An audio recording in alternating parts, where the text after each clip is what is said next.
Hello, j'espère que vous allez bien. On se retrouve dans une nouvelle vidéo cette semaine et on va enfin faire le bilan de mes lectures de 2021. C'est vrai que ça fait un bail que je voulais vous tourner cette vidéo, mais j'avais jamais pris le temps vraiment de repenser, de réfléchir à toutes les lectures que j'ai fait en 2021.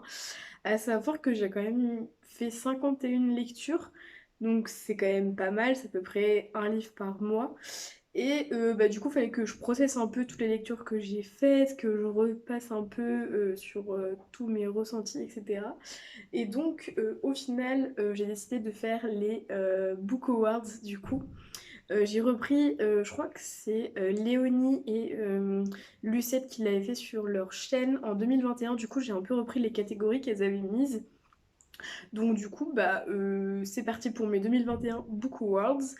En meilleure fantasy, en fait pour moi ça va être plutôt le meilleur univers de fantasy, puisque pour moi il s'agit tout simplement de la saga Shadow and Bone, donc en fait du Grishaverse tout simplement, parce que du coup je compte toute la trilogie de Grisha, mais aussi le premier tome de Six of Rose que j'ai lu l'année dernière, et vraiment ça a été un super bon moment, j'ai vraiment adoré cet univers de fantasy, pour moi c'est l'un de ceux qui m'a le plus marqué en 2021 parce que en plus de ça, il y a eu forcément la sortie de la série. Donc évidemment, ça m'a quand même vachement plongé encore plus dans l'univers. Donc vraiment, pour cette année 2021, ma meilleure fantasy, enfin en tout cas mon meilleur univers de fantasy, ça a été le Grishaverse en général. Le meilleur contemporain pour moi, je pense que c'est assez évident si vous avez suivi un peu ma chaîne l'année dernière, c'est Félix Ever After. Et en fait, que dire sur ce livre? J'aimerais bien le relire en format physique parce que je l'avais lu en audiobook. Et ça raconte tout simplement l'histoire de Félix qui du coup est queer et qui va du coup subir un peu enfin va subir en fait un harcèlement suite à ça dans son école. Et du coup on va le voir un peu évoluer avec son entourage, commencer à construire une relation amoureuse. Et j'ai trouvé ça juste super puissant, hyper touchant, et ça m'a beaucoup ému tout simplement de suivre l'histoire de Félix. Et donc du coup pour moi c'était vraiment le meilleur contemporain de l'année 2021, vraiment ça m'a beaucoup ému. Donc voilà. Le meilleur personnage de l'année pour moi, franchement j'ai énormément hésité. En fait, j'avais du mal à vraiment faire le tri entre tous les personnages parce que entre les personnages secondaires, les personnages principaux de toutes les lectures que j'ai faites, c'était assez compliqué. Mais il y a vraiment un personnage qui m'a fait ressentir plein de choses et que j'aime profondément. Et c'est Nina Zenik de du coup Six of Crows. Et vraiment, j'adore Nina, j'adore le fait que ça soit une badass, qu'elle ait sa personnalité aussi forte, qu'elle dise ce qu'elle a envie de dire, quoi, et qu'il n'y ait pas de tabou en fait, il n'y a pas de tabou avec elle. Donc ça c'est vraiment trop cool, j'adore ce personnage. Donc vraiment c'était un peu de mes découvertes en termes de personnages pour l'année 2021. Ensuite, la meilleure surprise, je vais l'accorder à un livre dont je vous ai pas parlé sur ma chaîne, mais c'est Simon vs. The Homo Sapiens Agenda que j'ai lu du coup l'été dernier. Et vraiment, je m'attendais pas à autant aimer ce livre. Pareil, c'est un contemporain young adult et qui est toujours à propos d'un garçon qui s'appelle Simon, qui du coup se rend compte que finalement il est gay, et en fait, il va commencer à communiquer avec Blue, du coup, un gars qui en fait est dans sa classe, mais qui en fait ne connaît pas. Et il va s'en suivre plein d'histoires là-dessus. Et vraiment, j'ai trop aimé. Je pensais pas que j'allais autant aimer, mais c'était vraiment hyper frais à lire et j'ai beaucoup aimé. Donc voilà, c'était vraiment une des meilleures surprises parce que je m'attendais pas à autant aimer la plume aussi de Becky Alberta Lee, si je me trompe pas le nom de l'auteur, de l'autrice. Donc vraiment, c'était une très belle surprise ce livre. Donc je vous recommande vivement si vous aimez les contemporains young adultes. D'ailleurs, je pense que si vous avez aimé Simon vs. The Homo Sapiens Agenda, vous allez vraiment beaucoup aimer Felix Ever After. C'est un peu... euh, c'est pas vraiment la même histoire, mais je veux dire, c'est un peu la même vibe, ce sujet de on apprend à se connaître, on découvre qui on est. Vraiment, en fait, j'ai l'impression que c'est vraiment une troupe que j'aime beaucoup dans mes lectures de contemporains. Le fait d'approfondir le personnage qu'on est, de savoir ce qu'on veut, de découvrir. C'est un peu. Ah, ça a un nom, ça s'appelle. Pas l'introspection, mais. Pas la narration, mais un voyage introspectif. Moi, j'adore ça, les voyages introspectifs dans les romans contemporains young adultes. C'est vraiment quelque chose que j'aime énormément. Le développement des personnages. En fait, moi, j'adore quand vraiment on voit l'évolution du personnage. Et dans un contemporain, vraiment, c'est ce que je préfère. Et du coup, c'est pour ça, je pense aussi que c'est des lectures que j'apprécie énormément. Pour le prix de la plus grosse déception de 2021, d'ailleurs, je regarde sur mon ordi qui est juste en bas, mais j'avais fait cette liste il y a quand même quelques semaines et c'est vrai que j'y ai pas repensé, mais c'est vraiment une des mes plus grosses déceptions. Je pense pas forcément que de l'année, mais vraiment c'était une grosse déception quand j'ai lu ce livre. C'est en fait la saga Orange, donc c'est une saga de manga. J'en avais entendu, mais que du bien, partout, que du bien, que ce soit sur Goodreads, c'est hyper bien noté, sur Booktube, tout le monde adore, et vraiment, ça l'a pas du tout fait avec moi.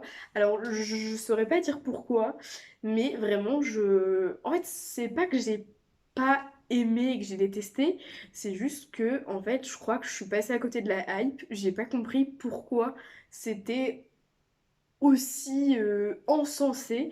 Enfin, je veux dire, oui, l'histoire est sympa, c'est touchant, mais je trouvais que c'était pas plus profond que ça. J'ai quand même lu Je crois que j'ai lu toute la saga. Enfin, j'ai lu... Je crois qu'il y a 7 tomes, 8 tomes, je sais plus, mais en gros, il y en a un, le dernier tome, où c'est un peu un tome compagnon pour voir le futur ou je sais pas quoi. Celui-là, je l'ai pas lu. Et franchement, c'était vraiment une déception parce que je m'attendais à vraiment adorer. Et bah, du coup, ça n'a pas été le cas. Donc, ouais, vraiment, c'était une grosse déception parce que du coup, j'avais mis beaucoup d'attentes dans cette saga de manga. Et bah, ça l'a pas fait. Donc, du coup, c'est ma plus grosse déception. Ensuite, ma pire lecture de 2021, ça a été Demain j'arrête de Gilles Le Gardinier, si je me trompe pas. Clairement, c'est une lecture que j'ai même pas continuée. Je crois que je l'ai abandonnée au bout d'une cinquantaine de pages, un truc comme ça. Je l'avais lu en français, clairement j'ai pas du tout aimé. Je crois que vous avez fait une vidéo un peu explicative sur pourquoi je l'avais pas aimé. Je sais plus dans quelle vidéo c'est, mais en gros clairement ce qu'il a pas fait c'était la représentation du personnage principal féminin. Vraiment ça m'a énervé, les clichés, on aurait dit que vraiment c'était cliché, c'était comique, mais c'était mal fait, j'ai trouvé. C'était too much. J'ai vraiment trouvé qu'on faisait du personnage féminin, on l'a tourné en ridicule et j'ai détesté ça.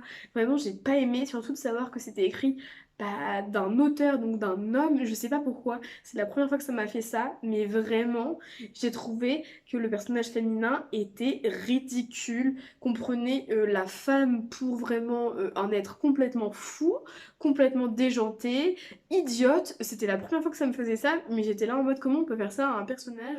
Ok, c'est censé être comique, c'est censé être un peu une rom-com, mais là vraiment j'ai trouvé ça mais juste ridicule et ça m'a énervé en fait parce que je me suis dit euh, ok, on peut être un peu sarcastique avec son personnage, on peut lui faire avoir un peu des comment dire, pas des défauts mais des manies ou des choses comme ça peut s'expliquer, mais là vraiment ça m'a énervé. Je sais pas pourquoi, je saurais pas dire pourquoi vraiment, mais vraiment ça m'a énervé en fait que l'auteur rende son personnage féminin comme ça. Genre vraiment, c'était insupportable à lire. Enfin, moi, j'ai pas pu continuer donc j'ai arrêté. Et je pense que c'est ma pire lecture parce que en fait, ça m'a tellement dégoûtée que j'ai pas du tout eu l'envie de poursuivre ma lecture. Et parfois, ça m'arrive d'abandonner une lecture parce que c'est pas le bon moment ou parce que je suis pas dans un état d'esprit pour lire le livre. Mais c'est la seule lecture de 2021, par exemple où j'ai vraiment arrêté ma lecture parce que je pouvais pas voir les personnages et que je supportais pas la façon dont l'auteur décrivait ces personnages et ça vraiment ça montre à quel point genre en fait ça m'a énervé genre j'ai détesté ce livre genre vraiment donc voilà, après c'est pas objectif mon avis puisque bah finalement j'ai lu que 50 pages du livre et je crois que c'était à peine 25% donc voilà. Mais ouais, c'était vraiment ma pire lecture si on peut appeler ça lecture puisque du coup j'ai pas lu énormément de pages mais vraiment pire lecture de 2021 c'était ça. Ensuite, le prix du livre qui m'a fait pleurer. Alors, faut savoir que je pleure pas facilement et que je pleure pas beaucoup quand il s'agit de livres. Avec les films, c'est une toute autre histoire. Je suis vraiment une madeleine. Mais c'est vrai qu'au final, en 2021, j'ai réfléchi et les quelques larmes que j'ai versées, vraiment, c'était plus la larme au coin de l'œil. C'était plus des larmes de joie et c'était pour Félix Ever After. C'était plus des larmes de joie quand toute l'histoire arrivait un peu à sa fin et ça me touchait de quitter ces personnages dans cette situation-là. Donc voilà, c'était plus des larmes de joie finale. Pour une belle fin quand même, donc voilà. Le prix de la plus belle couverture des livres que j'ai lus en 2021, alors il y en a vraiment deux qui sont ressortis du lot. Le premier, c'est la première lecture que j'ai faite en 2021 et c'est The Starless Sea. Alors il y a deux couvertures et les deux je les trouve magnifiques. Genre vraiment je trouve que les couvertures, les différentes couvertures de The Starless Sea sont juste mais magnifiques. J'aime énormément. Et la deuxième, ça vient évidemment à la couverture de l'édition collector de Six of Crows. Mais en fait, je suis fan de ces éditions collector, je les trouve magnifiques. Donc du coup, voilà, les plus belles couvertures, clairement, il n'y a pas photo, c'est Six of Crows et The Starless Sea pour moi. Ensuite, le prix du meilleur premier tome, pareil, ça devrait pas trop vous choquer quand je vais vous dire qui c'est, si vous avez suivi un peu mes vlogs. Mais du coup, pour moi, c'était A Good Girl's Guide to Murder, qui est du coup le premier tome d'une trilogie de thriller young adult. Vraiment, j'ai adoré. Et pareil, si j'aurais pu le mettre en tant que meilleure surprise de l'année 2021, mais vu que je savais que j'allais en parler, je voulais pas le mettre dans ce prix-là, mais du coup vraiment c'est l'un de mes premiers tomes favoris. J'ai adoré, je m'attendais pas à autant aimer. J'ai adoré le format, j'ai adoré les personnages, j'ai trouvé ça hyper vivant, c'était captivant, addictif et j'ai vraiment très très hâte de lire la suite. Du coup voilà, le prix du meilleur premier tome sans hésiter, How Good Girls Get to Murder et hâte de lire la suite. Ensuite, évidemment, le prix du second tome. Et là, je n'aurais jamais pu ne pas mentionner Akomaf, donc le deuxième tome de la saga Court of Thorns and Roses, donc un palais d'épines et de roses. Voilà, je sais pas trop si j'ai besoin de m'étaler là-dessus. Rhysand, Fer, voilà. A Court of Nightmares. Je sais pas quoi dire d'autre. Voilà, lisez Akomaf. Voilà, j'ai kiffé. C'était que de la good vibes. On veut pas s'éterniser là-dessus. C'était trop bien. J'ai kiffé ma vie en lisant ça. Donc voilà. Prix de la lecture la plus singulière, la plus particulière. Je vais la remettre à du coup The Song of Achilles. C'était une lecture qui vraiment, je l'ai lue hyper rapidement au tout début de l'été.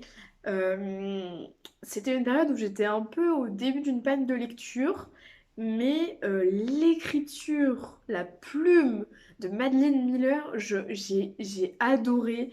Ça se lisait tout seul, c'était super bon.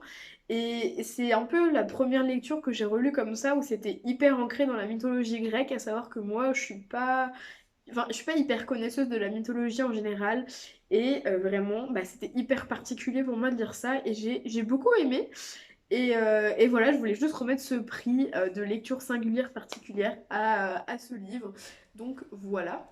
Du coup c'est tout pour les catégories que j'ai repris des vidéos de Léonie et de Lucette. J'ai ajouté aussi deux trois catégories dont je vais vous parler maintenant. Et du coup la première c'est la meilleure romance parce que du coup j'ai lu quand même pas mal de romances et je voulais quand même décerner un prix à la meilleure romance que j'ai lue en 2021.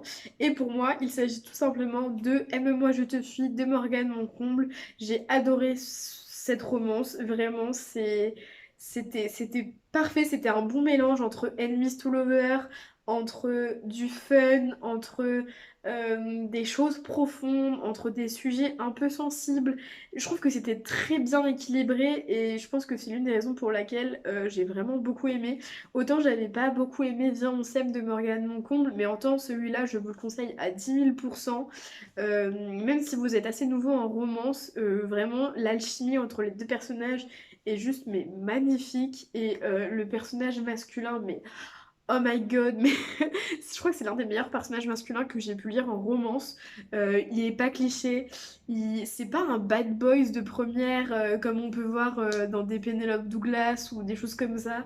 C'est vraiment un personnage qui a les pieds sur terre, qui est moderne et qui a ses réflexions, mais genre hyper intéressantes. Donc vraiment gros coup de cœur pour cette romance et j'ai hâte de lire plus de livres de Morgane Moncombe et j'espère le faire en 2022. Ensuite, le prix du meilleur graphique BD, comique, manga que j'ai voulu décerner et il revient à The Tea Dragon Society que du coup j'ai lu en octobre dernier et que j'ai beaucoup aimé. Il me reste le troisième tome à lire en 2022.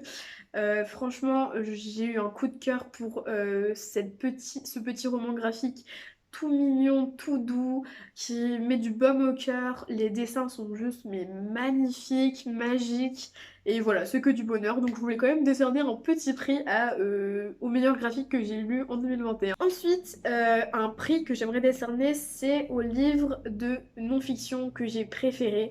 Alors j'ai pas énormément lu de non-fiction en 2021 et j'aimerais en lire beaucoup plus en 2022 mais du coup en 2021 j'avais notamment lu We Should All Be Feminist de Chimamanda euh, oh, j'ai trop peur d'écorcher son nom, du coup je vous mettrai la couverture.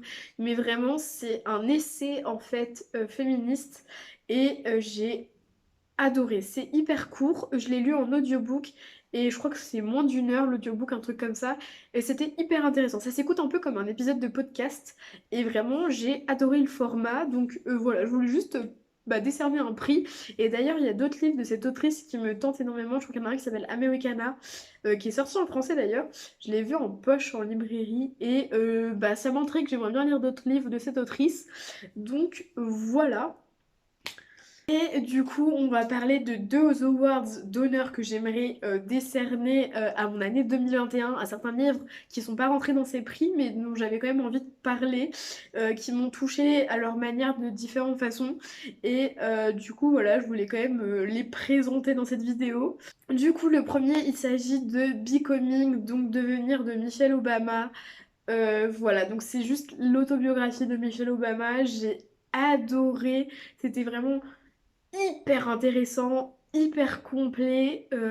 J'ai adoré en apprendre plus sur la vie de cette femme parce qu'au final, ce que je pensais savoir d'elle, en fait, j'en savais si peu. Et c'était hyper intéressant de découvrir d'où elle venait, de comment elle a vécu sa vie pour en arriver là où elle en est arrivée. Vraiment, c'était hyper intéressant. Et récemment, j'ai regardé le documentaire Netflix qui porte le même nom et qui a été tournée notamment pendant sa tournée où elle faisait la promotion de son autobiographie et ça complète vachement bien le livre. Ça remplace pas tout ce qu'elle dit dans le livre, mais ça complète vachement en fait. Ça fait un regard un peu rétrospectif en fait et j'ai trouvé ça hyper intéressant. Genre vraiment, c'était un livre dont je voulais quand même mentionner dans ce Book Awards parce que je trouve que c'est des livres qui sont importants. Je pense pas que je lirai l'autobiographie de Barack Obama par contre, parce que ça m'intéresse un peu moins. Mais vraiment, j'ai beaucoup aimé lire l'histoire de Michelle Obama. Donc voilà, c'était quand même important pour moi de le mentionner dans cette vidéo. Et le deuxième award d'honneur que j'aimerais remettre, c'est celui pour We Are OK de Nina Lacour. J'en ai pas énormément parlé sur ma chaîne, puisque je l'ai lu en tout début d'année. Mais en fait, ce livre m'a quand même profondément touchée et m'a quand même fait pas mal réfléchir. J'y pense encore, donc mine de rien, si un an après j'y pense encore à ce livre, c'est que voilà, je suis pas non plus restée indemne et insensible. Mais voilà, ça m'a donné envie d'encore plus découvrir la plume de Nina Lacour. Elle a sorti d'autres romans et j'ai vraiment envie d'en découvrir d'autres. Et du coup, voilà, je voulais partager avec vous cette expérience de lecture que j'ai eue. Et vraiment, je vous encourage vivement à aller lire ces romans. Il y en a plusieurs qui sont sortis en français en plus. Donc voilà pour les awards d'honneur que je voulais remettre. Et ensuite, du coup, je voulais faire un peu un top 3 de mes lectures de l'année 2021. Du coup, il y a quand même des positions parce que voilà, si on fait un top 3, c'est qu'il y a quand même des positions. Du coup, en troisième place, on va retrouver Akomaf Voilà, je voulais juste mettre Akomaf en troisième position parce que c'est vraiment l'un des livres que j'ai le plus aimé lire, que j'ai vraiment adoré. Bah, c'était vraiment une expérience super cool. Donc, du coup, voilà, c'était vraiment une des meilleures fantaisies que j'ai lues en 2021. Donc, tout naturellement, pour moi, il rentrait dans mon top 3. Ensuite, en deuxième place, on va retrouver donc Aime-moi, je te fuis. Donc, comme je vous l'ai dit, c'est l'une de mes meilleures romances de 2021. Et c'est vraiment une romance qui m'a fait du bien au moment où je l'ai lue. Et pour moi, ça méritait grandement la deuxième place de mon classement. Donc voilà, c'est pas forcément de grandes hésitations, j'ai juste beaucoup aimé et j'ai très très hâte de lire plus de Morgane Moncomble. Donc voilà, et ensuite en première position, attention, et il s'agit bien évidemment de Felix Ever After. Et s'il vous plaît, mais lisez ce livre, il est dispo en français, il est dispo partout maintenant. Donc en fait, il n'y a plus d'excuses, il faut le lire maintenant. Genre vraiment, si vous aimez les contemporains, si vous aimez la jeunesse adulte, si vous aimez bah, tous ces récits de euh, d'apprendre à qui on est, ces voyages introspectifs, juste bah en fait foncez parce que c'est vraiment une pépite, donc voilà. Du coup c'est tout pour cette vidéo. Voilà, je vais partager avec vous mes meilleures, pires lectures qui m'ont touchée, qui m'ont émue, qui m'ont fait ressentir des choses en 2021. Il y a eu bien évidemment d'autres lectures, d'autres livres que j'ai lus qui m'ont aussi beaucoup marqué. Si vous voulez retrouver mes reviews ou des avis que j'ai fait sur d'autres lectures, n'hésitez pas à me suivre sur Goodreads. J'ai le lien de mon Goodreads dans la barre d'infos de chacune de mes vidéos. Et puis écoutez, on se retrouve pour une prochaine vidéo. Bye!